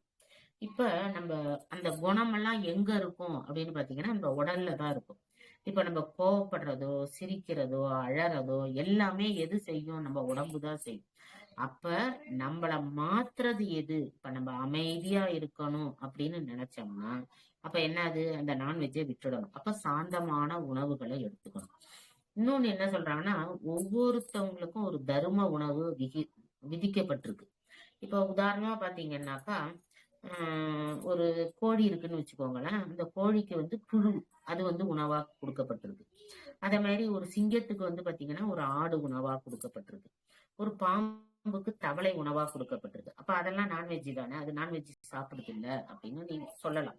இப்ப ஒரு சிங்கம் வந்து ஒரு மானை அடிச்சு சாப்பிடுது, அப்ப அதுவும் நான்வெஜ் தானே, அது சாப்பிடுது இல்ல. ஆனா மனிதனுக்கு வந்து தர்ம உணவு எதுன்னா தாவரங்கள் மட்டும்தான் விதிக்கப்பட்டிருக்கு. அவனுக்கு வந்து எந்த உயிரினத்தையும் அடிச்சு சாப்பிடுற உணவு வந்து தர்ம உணவுன்னு சொல்லல. அப்ப அவனுக்கு என்ன, இப்ப சிங்கத்துக்கு வந்து உணவு வந்து மான், ஒரு ஆடு, அப்ப அது தர்ம உணவுல ஆயிரும். அப்ப அதுக்கு என்ன ஆகாது? அந்த பாவம் சேராது. ஏன்னா சிங்கம் போய் ஒரு புல்ல சாப்பிட முடியாது. இப்ப யானை வந்து ஒரு சிங்கத்தையோ இல்ல ஒரு மானையோ சாப்பிடுதுன்னு வச்சுக்கோங்களேன், கண்டிப்பா யானை சாப்பிடாது. ஏன்னா அது தாவரத்தை தான் சாப்பிடுது. ஏன்னா யானைக்கு தாவரம் தான் உணவா தர்ம உணவா கொடுத்திருக்காங்க. அப்ப நமக்கும் என்ன உணவு கொடுத்திருக்காங்க? தாவரங்கள் தான். அதாவது காய்கறிகள் கீரைகள் அப்படின்னு. அப்ப காய்கறி கீரையில உயிர் இல்லையா அப்படின்னா அதுக்கும் உயிர் இருக்கு. ஆனா என்னன்னா நமக்கு தர்ம உணவா, இப்ப ஒரு காய்கறி இருக்குன்னு வச்சுக்கோங்களேன், ஒரு கத்திரிக்காயை நீங்க பறிச்சுட்டீங்கன்னா அதுக்கடுத்து அந்த அந்த கத்திரிக்காய் வந்து அந்த செடி வந்து செத்து போயிடாது. அதுக்கு அடுத்தது என்ன ஆகுது? அதுக்கு தேவையான அடுத்த கத்திரிக்காயை உருவாக்குது. மறுபடியும் அதால உருவாக்க முடியும். அப்ப ஒரு உயிரை கொன்னு நம்ம சாப்பிடல, அதுக்கும் உயிர் இருக்கு. ஆனா அதோட வாழ்வியலை முடிச்சிட்டு நம்ம சாப்பிடல. ஒரு கோழிங்கிறது அதோட வாழ்நாளே முடிச்சிடுறாங்க. அப்ப அது வந்து என்னது? அதர்ம உணர்வாக ஆகிறது. அப்ப அந்த பாவம் நமக்கு சேருது. அப்ப அந்த காய்கறிகளும் தாவரங்களும் நமக்கு தர்ம உணவா போதிக்கப்பட்டிருக்கிறதுனால இத சாப்பிடுறதுனால இப்ப இதுக்கும் உயிர் இருக்கு, நம்ம கொல்றோம், பாவம் இருக்கு. ஆனா தர்ம உணவுங்கிறதுனால பாவ கணக்குல அது சேராது அப்படின்னு நமக்கு முன்னோர்கள் சொல்லியிருக்காங்க. அதனாலதான் நம்ம தாவர உணவை எடுத்துக்கணும் அப்படின்னு. அதோட இன்னொன்னு வந்து பாத்தீங்கன்னா, தாவர உணவை எடுத்தாதான் நம்ம வந்து மென்மையான குணத்தை அடைய முடியும் அப்படின்னு சொல்றாங்க. இப்ப வந்து இப்ப நான்வெஜ் அப்படின்னு சொல்ற வந்து அந்த உயிர்களை கொன்னு சாப்பிடுறாங்கன்னா அவங்களுக்கு வந்து அசுரர்களை போன்ற குணங்கள் வர்றதுக்கு வாய்ப்பு இருக்கு. கோபம் நிறைய வரும். அப்ப அசுரர்கள்ட்ட இருக்கிற அந்த குணங்கள்லாம் அவங்களுக்கு படியும். அப்ப ஏன் சரி அது படிஞ்சா என்ன? அசுரர்கள் அசுரர்களா இருந்துட்டு போறாங்க, மனிதர்கள் மனிதர்களா இருக்காங்க. மனிதர்கள்லயே 3 வகை சொல்லுவாங்க. தேவ குணம் சொல்லுவாங்க, அசுர குணம் சொல்லுவாங்க, மனித குணம்னு சொல்லுவாங்க. அப்ப அந்த தேவ குணத்துல இருக்கும் போதுதான் அவங்களால என்ன செய்ய முடியும்? பூஜை பண்றது, இந்த மாதிரி ஒரு நல்ல காரியம் செய்யறது, புண்ணியம் செய்யறது, இதெல்லாம் வந்து அவங்களால செய்ய முடியும். இப்ப அசுரத்தன்மை உள்ள ஒரு குணம் அப்படி இருக்குதுன்னாக்கா அவங்களுக்கு என்னது? சண்டை செய்யறது, ஒருத்தவங்கள பேசுறது, வஞ்சனை செய்யறது, கொடுமைப்படுத்துறது, ஏமாத்துறது, இந்த மாதிரி துரோக செயல் தான் வந்து செய்ய வந்து மனசு வந்து ஈடுபடும் அப்படின்னு. அதுக்காக தான் என்ன செய்ய சொல்றாங்கன்னா, சிவ பூஜை செய்ய சொல்றாங்க. சரி, அப்ப நான்வெஜ் சாப்பிடுறேன் மேடம், நான் அப்ப வந்து நான் சிவ பூஜை செய்யலாமா அப்படின்னா, நான் ஃபர்ஸ்டே சொன்னேன், சிவ பூஜைங்கிறது தீட்சை எடுத்து பண்றதுங்கிறது நம்ம ஆத்மாவுக்கு, அதாவது நம்ம உயிருக்கு செய்கிற பூஜை. அப்ப என்ன ஆகுதுன்னா, கொஞ்ச நாள் ஆன உடனே, இப்ப நீங்க சாதாரணமா வந்து ஒரு ருத்ராட்சம் போட்டு ஒரு திருநீர் வச்சுக்கிட்டு கொஞ்ச நாள் நீங்க அப்படி அதை செஞ்சுக்கிட்டே இருந்தீங்கன்னா, நீங்க திருநீர் இல்லாம வெளியில போகவே உங்களுக்கு பிடிக்கவே பிடிக்காது. ருத்ராட்சம் இல்லாம கழுத்தை பாக்குறதுக்கே உங்களுக்கு என்ன செய்யாது, ஐயோ நம்ம ருத்ராட்சம் போடலையே அப்படிங்கிற மாதிரி ஒரு, எப்படி நம்ம உடை அணியிலன்னா நமக்கு ஒரு ஒரு உணர்வு வருதோ அது போல நமக்கு தோண ஆரம்பிச்சிடும். அப்ப அந்த மாதிரி உணர்வு வரும்போது, அப்ப கொஞ்சம் கொஞ்சம் கொஞ்சமா என்ன ஆகுது, நம்ம அந்த பதத்தை அடைகிறோம். அந்த புண்ணியம் நமக்கு சேர சேர சேர நம்ம மென்மையானவர்களாக, ஒரு சாந்தம் உள்ள ஒரு உணர்வு உள்ளவர்களாக நம்ம மாறிட்டு வரோம். அப்ப நம்ம வாழ்க்கையில என்ன ஆகுது, அடுத்தவங்களுக்கு பொய் சொல்றது, அடுத்தவங்க கூட சண்டை போடுறது, அடுத்தவங்களை திட்டுறது, அந்த மாதிரி இதெல்லாம் இல்லாம நம்ம வந்து மென்மையா ஆயிட்டே வர்றதுனால யாருக்கும் எந்த ஒரு ஒரு தீய காரியம், அதாவது தீவினைன்னு சொல்றோம் பார்த்தீங்களா, எதுவுமே செய்யாம நல்ல காரியங்களை செய்ய ஆரம்பிக்கிறோம். அப்ப நல்ல காரியங்களை செய்யும் போது ஆட்டோமேட்டிக்கா நமக்கு என்ன ஆகுது, அந்த புண்ணியம் வந்து சேர்ந்துருது. அப்ப என்ன ஆகுதுன்னா, ஆட்டோமேட்டிக்கா நம்ம அந்த அசுரத்தன்மை கொடுக்கக்கூடிய அந்த உணவுகளை நம்ம என்ன பண்றோம், தவிர்க்க ஆரம்பிச்சிடுறோம். அப்ப திருநீர் பூசிக்கிட்டாலும் ருத்ராட்சம் போட்டுக்கிட்டாலும் படிப்படியாக நம்ம மனநிலை குறைவதற்கு நிறைய வாய்ப்பு இருக்கு. ஏன்னா நிறைய பேர் என்கிட்ட சொல்லுவாங்க, அதாவது நாங்க முந்தியெல்லாம் வந்து பயங்கரமா கோவப்படுவோம் மேடம், இப்ப அந்த மாதிரி எல்லாம் இல்ல, யாரு என்ன சொன்னாலும் பரவாயில்லன்னு நம்ம ஏத்துக்கிறோம். அதனால நிறைய பேர் வந்து எங்களை பார்த்துட்டு நிறைய பேர் மாறி இருக்காங்க அப்படின்லாம் அழகா சொல்றத நானே கேட்டிருக்கேன். அது போல இப்ப இது மட்டும் இல்லாம பாத்தீங்கன்னா, திருமந்திரத்துல வந்து திருமூலர் நிறைய பாடல்கள், அதாவது இந்த திருநீரு சிவனோட அந்த இதை சொல்லணும் அப்படிங்கிறதுக்கு நிறைய பாடல் நமக்கு வந்து சொல்றாரு. இப்ப நிறைய பேர் வந்து பாத்தீங்கன்னாக்கா பூஜையெல்லாம் ஒண்ணும் பண்ண மாட்டாங்க, எதுவுமே திருநீர் வச்சுக்க மாட்டாங்க, குங்குமம் வச்சுக்க மாட்டாங்க, எதுவும் செய்ய மாட்டாங்க, எப்போதும் நான்வெஜ் சாப்பிட்டுட்டு இருப்பாங்க. இந்த மாதிரி எல்லா தீவினை காரியங்கள் அத்தனையும் செய்வாங்க. செஞ்சுட்டு என்ன சொல்லுவாங்கன்னாக்கா, நான் டெய்லி கோயிலுக்கு தான் போயிட்டு வரேன், ஆனா எனக்கு நான் நினைச்சது எதுவும் நடக்கவே மாட்டேங்குது, சாமி எனக்கு நடத்தியே வைக்க மாட்டேங்குது அப்படின்லாம் நிறைய பேர் சொல்லுவாங்க. அதுக்குமே வந்து திருமூலர் ஒரு பாடல் வச்சிருக்கிறார். அவரோட பாடல் பாருங்க, வேதம் ஆகமம் வெறும் பல பல ஓதினாலும் உளந்தடு மாறமின் ஜோதிகானிருள் போல தொலைந்திடும் தீதெல்லாம் சிவ சிவ என்மினே அப்படின்னு. அதாவது வேதம், ஆகமம், அது மாதிரி புராணம், உபநிடதம், இதெல்லாம் வந்து இதெல்லாம் எல்லாத்தையும் ஓதி கரை காணணும். அதாவது ஒரு நூலை வந்து நம்ம படிச்சுட்டு அது எல்லாத்தையும் நம்ம கரை காணணும் அப்படின்னா எல்லாம் படிச்சு முடிச்சிட்டோம் அப்படின்னு சொல்ல முடியுமான்னா முடியாது. ஏன்னா படிப்புங்கிறது என்னது, முடிவில்லாதது. அப்ப அந்த மாதிரி இருந்தாலும் எல்லாத்தையும் படிச்சுட்டா கூட எனக்கு தடுமாற்றம் இருக்குது அப்படின்னா அவர் என்ன சொல்றாரு, சிவ சிவ என்று இருமுறை ஜெபியுங்கள். அப்படி ஜெபிச்சிங்கனாலே அந்த ஐந்தெழுத்து என்னது, இந்த ஐந்தெழுத்தே என்ன சொல்றாங்க, அதிசூக்கும ஐந்தெழுத்து அப்படின்னு சொல்றாங்க. அப்ப அந்த அதிசூக்கும ஐந்தெழுத்து வந்து நமக்கு என்ன பண்ணிரும், எல்லா புண்ணியங்களையும் தரும். நீங்க வந்து இந்த வேதம், ஆகமம், உபநிடதம் இதெல்லாம் வந்து ஓதிதான் நீங்க வந்து கரை காணணும், இறைவனை சேரணுங்கிறது தேவையில்லை. நீங்க சிவ சிவன்னு அந்த 2 நாமத்தை சொன்னாலே அந்த ஐந்தெழுத்து அதிசூக்கும ஐந்தெழுத்துக்குள்ள பலனை நீங்க வந்து அடையலாம். அதே மாதிரி தீவனை எல்லாம் என்ன போகும், ஓடி போகும் அப்படின்னு சொல்றாங்க. அடுத்தது இன்னொரு பாடல்ல பாருங்க, தீயனாலோடு கோளின் செய்தவும் நோய கன்றிடும் நூறென கூறிய ஆயுள் பல்கும் அறம் வளர்த்தோங்குதோறும் தீய தீரும் சிவ சிவ என்மினே அப்படின்னு. அதாவது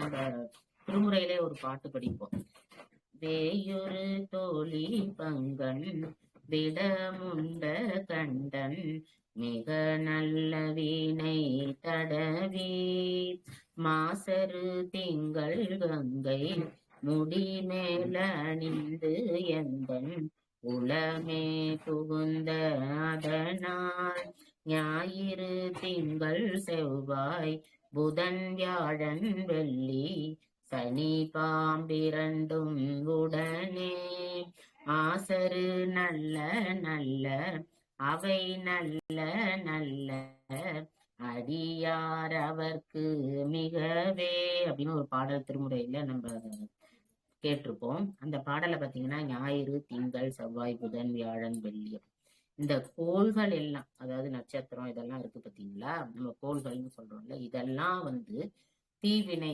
இப்ப ராகு காலம் சொல்றோம், அது மாதிரி ராகு தோஷம் சொல்றோம், அதே மாதிரி புதன் நமக்கு நன்மை செய்யுது அப்படின்னு சொல்றோம்.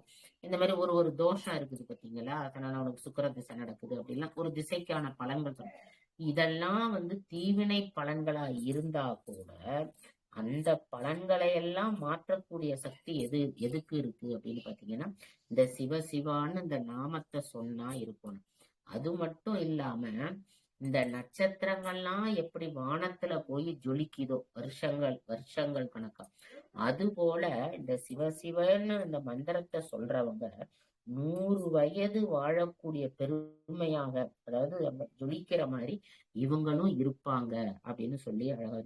அந்த மாதிரி தீவினை எல்லாம் என்ன அந்த சிவசிவன்னு சொன்னாலே போதும், தீவினை அத்தனையும் ஒழிந்து போகும் அப்படின்னு சொல்றாரு. அத மாதிரி நீங்க ஜெபிங்க அப்படின்னு. அடுத்த இன்னொரு பாடல்ல சொல்றாரு பாருங்க. நீசரேனும் ஈசன் நிகழ்த்தில்வான் ஈசரேனும் சிவ சிவ என்கிறார் நீசரே என்று இயம்புரு நின்று உபதேச நூல்கள் சிவ சிவ என்மினே அப்படின்னு. அதாவது ஒரு நீசன் அப்படின்னா நிறைய கொலையெல்லாம் செய்யறவன், புலையன் அப்படின்லாம் சொல்லுவாங்க பாத்தீங்களா, அத மாதிரி கெட்டதே செய்யறவன் அவன் தான் நீசன். அப்ப எல்லாருக்கும் துன்பம் தருகின்ற ஒருத்தன் இந்த சிவ சிவ அப்படின்னு சொல்லிட்டாலே அவன் எப்படி ஆய்வானான், ஈசன் எனும் பதம், அதாவது ஈசனுக்கு இன்புறுகின்ற பதம், அதாவது ஈசனை அடையக்கூடிய ஒரு பதம் அவன் அடைவான். அதே சமயம் ஈசன் என்னும் பதம் அடைந்தவன் சொல்லும் போதே சொன்னேன், இந்த சாயுச்சிய பதம் அடைஞ்சவங்க அப்படின்னு சொல்றோம் பார்த்தீங்கன்னா, அந்த பதம் அடைஞ்சவங்க கூட சிவசிவான நாமத்தை சொல்லாம இருந்தாங்கன்னா அவங்க ஈசர் ஆவார்கள். அப்ப ஒரு நல்லவனா இருக்கிறவன் சிவசிவன்னு சொன்னா அவன் எப்படி ஆவான், தேவர்களோட ஈசனோட ஒப்பிட்டு சொல்லுவாங்க. அதே இது ஒரு தேவனா ஒரு நல்லவனா இருக்கிறவன் சிவசிவன்னு சொல்லாம போனா அவன் வந்து நீசனாகவும் மாற, அதாவது கெட்டவனாகவும் மாறுறதுக்கு வாய்ப்பு இருக்கு. அதனால நீங்க என்ன செய்யுங்க, இப்பயே வந்து நீங்க என்ன பண்ணிடணும், சிவசிவான்னு ஜெபிங்க அப்படிங்கிறார்.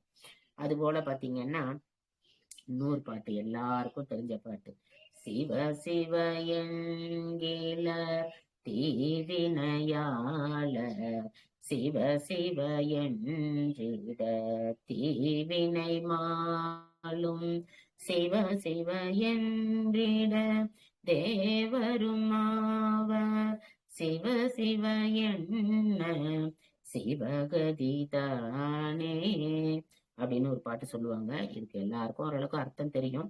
இருந்தா கூட சிவ சிவ என்கிற தீவினையாளர், அதாவது சிவ சிவன்னு சொல்றவர் தீவினையாளரா இருந்தா கூட அவங்க என்ன செய்வாங்க, அவங்களுக்கு நன்மை கிடைக்கும். அதே மாதிரி தீவினையாளரா இருக்கிறவங்க, அதாவது தீமையே செய்யறவங்க கூட சிவ சிவ அப்படின்னு போட்டா அவங்களோட தீவினை எல்லாம் என்ன செஞ்சிருமா, மாறி போயிடும்.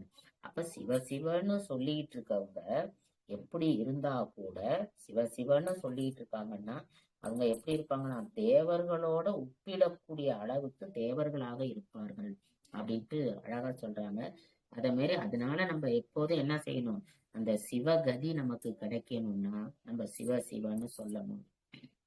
இந்த பாடல்ல இன்னொன்னு சொல்லுவாங்க, சிவ சிவ என்கிற சிவ சிவ என்கிற சிவ சிவ என்றிட அப்படின்னு எல்லாமே சிவ சிவ சொல்.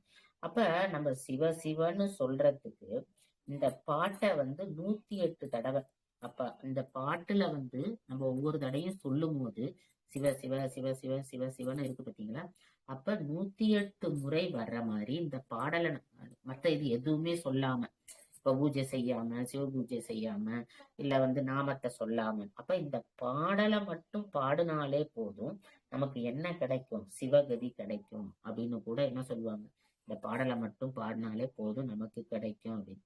அத மாதிரி தர்மபுர ஆதீன குரு முதல்வர் குருஞான சம்பந்தர் அவரு ஒரு பாட்டு நமக்கு சொல்லியிருக்கிறார்.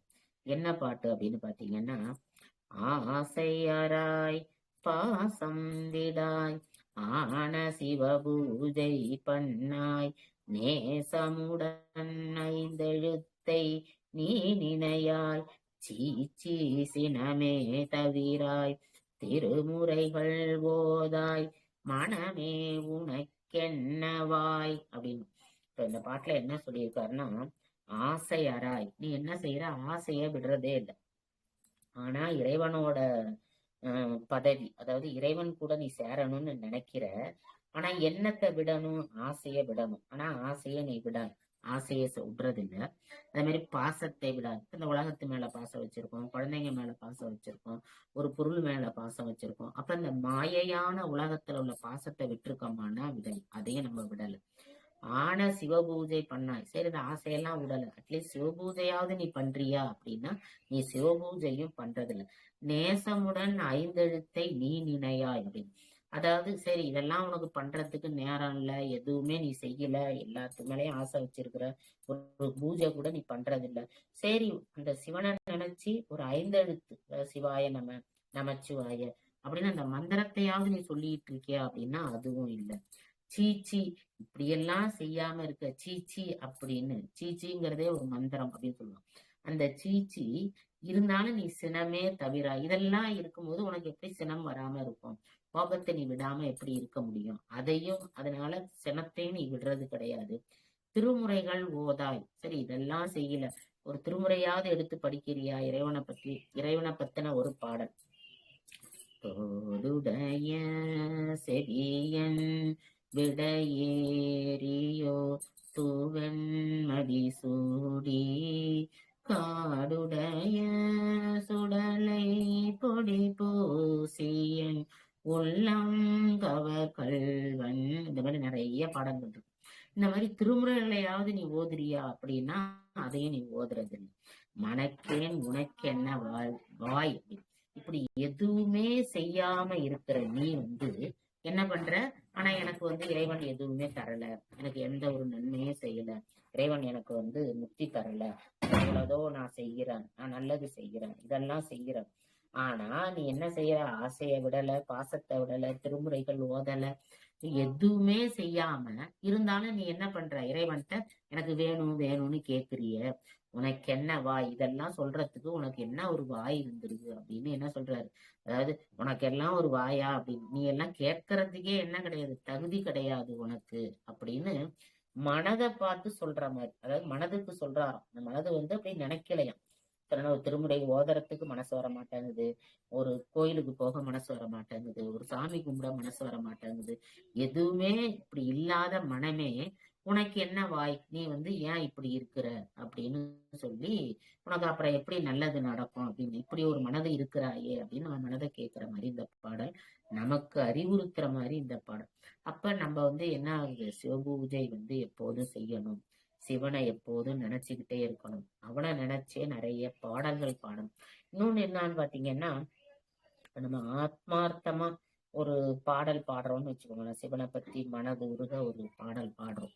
அதாவது பாத்தீங்கன்னா, நானேயோ தவம் செய்தேன் சிவாய நமயன பெற்றேன் அப்படின்னு. அப்ப மாணிக்கவாசகர் சொல்றாரு, நானேயோர் தவம் செய்தேன் சிவாய நமயன பெற்றேன் அப்படிங்கிற. நான் தவமெல்லாம் செய்யல, ஆனா என்னது சிவாய நமன். இப்ப நமக்கு திருவாசகத்துல வர்றது பாத்தீங்கன்னா, ஃபர்ஸ்ட் பாடல் பாத்தீங்கன்னா, நமச்சிவாய வாழ்க நாதன் தாழ்வாழ்க. அப்ப நமச்சிவாயன்னு தான் ஆரம்பிக்கிறார். அப்ப நமச்சிவாயன்னு இருந்த என்ன பண்ணாரு, சிவாய நம்மன்னு அவருதான் கொடுத்தாரு, நானா எந்த பூஜையும் நான் பண்ணல, எனக்கு எதுவுமே அவரு தான். அதோட அடுத்த லைன் சொல்றாரு, தேனாயின் அமுதமுமாய் தித்திக்கும் சிவபெருமான் அப்படிங்கிறார். சிவபெருமான் எப்படி இருக்காரா, தேனாய் தித்திக்கும் சிவபெருமான், அமுதமுமாய் தித்திக்கும் சிவபெருமான். சிவபெருமான் எப்படி இருக்காரா, தித்திக்கிறாராம். அது எப்படி மேடம் நீங்களே கேட்கலாம், என்ன தேனா எப்படி தித்திப்பாரு, சிவபெருமான்னு சொன்னா தித்திக்குமா அப்படின்னு. இப்ப தேன் சாப்பிட்டா தித்திக்கும்னு சொல்ல முடியும். அப்ப சிவபெருமான பாடுனா தித்திக்குமா அப்படின்னு கேட்டாக்கா, இந்த தேன் சாப்பிட்டு தித்திக்கிற சுவையை நீங்க அனுபவிக்கும் போது உங்களுக்கு என்ன உணர்வு ஏற்படுகிறதோ, இப்ப நமக்கு பிடித்த ஒரு பழத்தை சாப்பிடுறோம், இல்ல ஒரு பிடித்த இடத்துக்கு போறோம், அப்ப அதை பார்த்து நம்ம எவ்வளவு சந்தோஷம் அடைகிறோம் பாத்தீங்களா? அப்ப அந்த சுகமான சந்தோஷம், அந்த உணர்வு எல்லாமே உணர்வு தானே. இப்ப நீங்க பாவக்காய் சாப்பிடும் போது ஒரு கசப்பான உணர்வு உங்களுக்கு தெரியுது. அதே தேன் சாப்பிடும்போது ஒரு இனிப்பான உணர்வை நீங்க அடையிறீங்க. இது ரெண்டும் வேற. இப்ப நீங்க தேனை சாப்பிடும் போது அந்த உணர்வு உங்களுக்கு சந்தோஷத்தை தருது. அதே பாவக்காய் சாப்பிடும்போது சந்தோஷத்தை தருமானா தராது. அப்ப அந்த சந்தோஷமான உணர்வை எது தருது அப்படின்னு பாத்தீங்கன்னா, அந்த சிவபெருமானோட நாமங்கள் தருது அப்படின்னு சொல்றாங்க. அப்ப தேனாய் தித்திக்கும் சிவபெருமான் அமுதமுமாய் தித்திக்கும் சிவபெருமான். அப்ப அவரை பத்தின பாடல்களையோ அவரை பத்தின பேசும்போதோ உங்களுக்கு எப்படி இருக்குமா, அந்த உணர்வை நீங்க அனுபவிப்பீங்க அப்படின்னு சொல்றாரு. அப்ப மனமுருக நம்ம பாடும்போது, சிவபெருமானை பாடும்போதோ இல்ல சிவபெருமானை பத்தி பேசும்போதோ இல்ல யாராவது பேசுறத நம்ம கேட்கும் போதோ அந்த உணர்வு நமக்கு என்ன ஆகும், ஒரு சந்தோஷத்தை தரும் அப்படின்னு. அதனாலதான் என்ன செய்ய சொல்றாங்க, சிவபூஜை செய்யுங்க, சிவனோட நாமாவை சொல்லுங்க. சிவபூஜை செய்ய முடியலன்னா அவனோட நாமாவது சிவ சிவ அப்படிங்கிற ஒரு நாமத்தையாவது சொல்லுங்க, இல்ல ஒரு 5 எழுத்து மந்திரத்தையாவது சொல்லுங்க. நமச்சிவாய சிவாய நம அப்படிங்கிற ஒரு மந்திரத்தையாவது நீங்க எப்போதும் உரு போடணும் அப்படிமா. நம்ம எந்திரிச்சா சிவ சிவன்னு சொல்லணும், உட்கார்ந்தா சிவ சிவ சொல்லணும். இப்போ ஒருத்தவங்களை கூப்பிடும் போது நம்ம ஒரு போன்ல பேசும்போது என்ன சொல்றோம், ஹலோ நான் பேசுறேன் அப்படின்னு சொல்றோம் பார்த்தீங்களா? அப்படி சொல்லாம சிவாய நம நான் பேசுறேன் அப்படின்னு சொல்லுங்க, நமச்சிவாய நான் பேசுறேன்னு சொல்லுங்க. அப்ப நம்மளோட வாழ்க்கையில ஒரு வார்த்தையை நம்ம பயன்படுத்துறதே என்னது, அவனோட நாமாவாக தான் இருக்கணும். இன்னும் சொல்ல போனா அந்த காலத்துல பாத்தீங்கன்னா நிறைய பேருக்கு பாத்தீங்கன்னா சிவபெருமானோட பேரை வச்சிருப்பாங்க. பரமேஸ்வரன், லோகேஸ்வரன், அதே மாதிரி முருகனோட பேரை வச்சிருப்பாங்க. இந்த மாதிரி உபாத்திபன், அந்த மாதிரி ஒரு பேரும் பாத்தீங்கன்னா அந்த இறைவனை ஞாபகப்படுத்துற பேர். நடராஜன், கண்ணன் அப்படின்னு ஒரு தெய்வத்தை ஞாபகப்படுத்துற பேரை வச்சிருப்பாங்க. இப்போ குழந்தைக்கு நடராஜன் இருக்குன்னு வச்சுக்கோங்களேன், நடராஜா நடராஜான்னு கூப்பிடுவாங்க. அப்ப என்னது, அந்த நடராஜரோட நாமத்தை நம்ம 2 தடவை சொல்லிட்டோம். அந்த பேரை கூப்பிட்டோங்கிறது அடுத்தது. அதே மாதிரி கண்ணன் வச்சுக்கோங்க, கண்ணா கண்ணான்னு 2 தடவை கூப்பிட்டா போதும். அப்ப அந்த நாமத்தை சொல்றோம். அப்ப இந்த நாமத்தை நம்ம அதாவது அது இறைவனோட நாமம், நடராஜரோட நாமம்னு நம்ம தெரிஞ்சோ உணர்ந்தோ சொல்லல. இப்ப நம்ம கூப்பிடுறது பேரதான், ஆனா அந்த நாமாவை சொன்ன பலன் அது. இப்ப நாமாவளி சொல்லும் போது கூட என்ன சொல்லுவாங்கன்னா, தென்னாடுடைய சிவனே போற்றி அப்படின்னு. அடுத்தது எதிர்க்க உள்ளவங்க என்ன சொல்லணும், எந்நாட்டவர்க்கும் இறைவா போற்றி அப்படின்னு சொல்றாங்க. அப்ப அப்படி சொல்லும் போது அந்த நம்ம சொல்ற அந்த நாமாவளி இருக்கு பாத்தீங்கன்னா, அது கைலாயத்துல போய் கேட்கணும். அதனாலதான் அவங்க என்ன சொல்றாங்கன்னா, வேகமா சத்தமா சொல்லுங்க அது அப்படின்னு. அப்போ ஒரு நாமாவே கைலாயத்துல போய் எதிரொலிக்குதுன்னா, அப்ப அவனை நம்ம கூப்பிடும் போது கண்ணா கண்ணான்னு கூப்பிடுறோம், இல்ல நடராஜான்னு கூப்பிடுறோம், அப்ப பரமேஸ்வரன்னு பேர் வச்சு கூப்பிடுறோம். அப்ப அது என்ன, அது ஒரு நாமாவோட அந்த நாமாவோட பலன் நமக்கு கிடைக்கும் அப்படிங்கிறாங்க. அதனாலதான் என்ன சொல்றாங்கன்னா, ஒண்ணு நாமா சொல்லுங்க, இல்லைன்னா சிவபூஜை அதுக்கு மேல ஒரு படி போய் சிவபூஜை பண்ணுங்க அப்படிங்கிறாங்க. அப்ப சிவபூஜை பண்றவங்களுக்கு ஃபர்ஸ்டே நான் சொன்ன மாதிரி, அதாவது நோய் வராது, வறுமை வராது, துன்பம் வராது, தீவினை சேராது, இன்பமான உலகத்துக்கு போறதுக்கு அவங்களுக்கு வழி கிடைக்கும். இத்தனை நன்மைகளும் இருக்கிற அந்த சிவபூஜைய நாம எல்லாரும் செய்வோம்.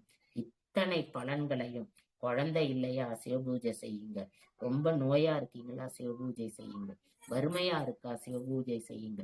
இப்ப எது வேணும்னு உங்களுக்கு என்ன வேணும்னு நீங்க கேட்கணும்னா சிவபூஜை செஞ்சு கேட்டீங்கன்னா கண்டிப்பா அது உங்களுக்கு தானாகவே அமையும். அது என் வாழ்க்கையில நான் நிறைய அனுபவிச்சிருக்கேன்.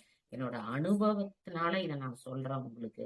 அதனால யார் யாருக்கெல்லாம் ஒரு நல்ல பலன் வேணும் அப்படின்னு நினைக்கிறீங்களோ, அப்ப அந்த பலன் உங்களுக்கு வேணும் அப்படின்னு நினைக்கிறவங்க கண்டிப்பா சிவபூஜை செய்யுங்க. சிவபூஜை அப்படி மகிமை தரக்கூடியது. நான் முதல்ல சொல்லும் போதே சொன்னேன், சிவபூஜைங்கிறது ஒரு கற்பக மரம் மாதிரி.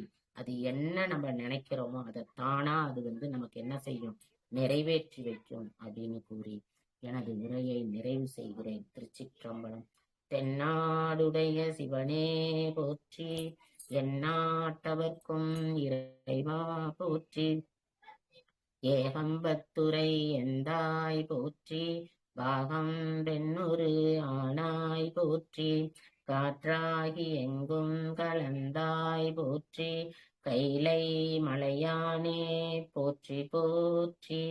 வெற்றிவேல் முருகனுக்கு அரோகரா, வீரவேல் முருகனுக்கு அரோகரா, திருச்செந்தூர் முருகனுக்கு அரோகரா, திருச்சிற்றம்பலம், தில்லையம்பலம்.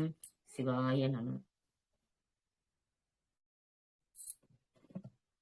நன்றிங்கம்மா.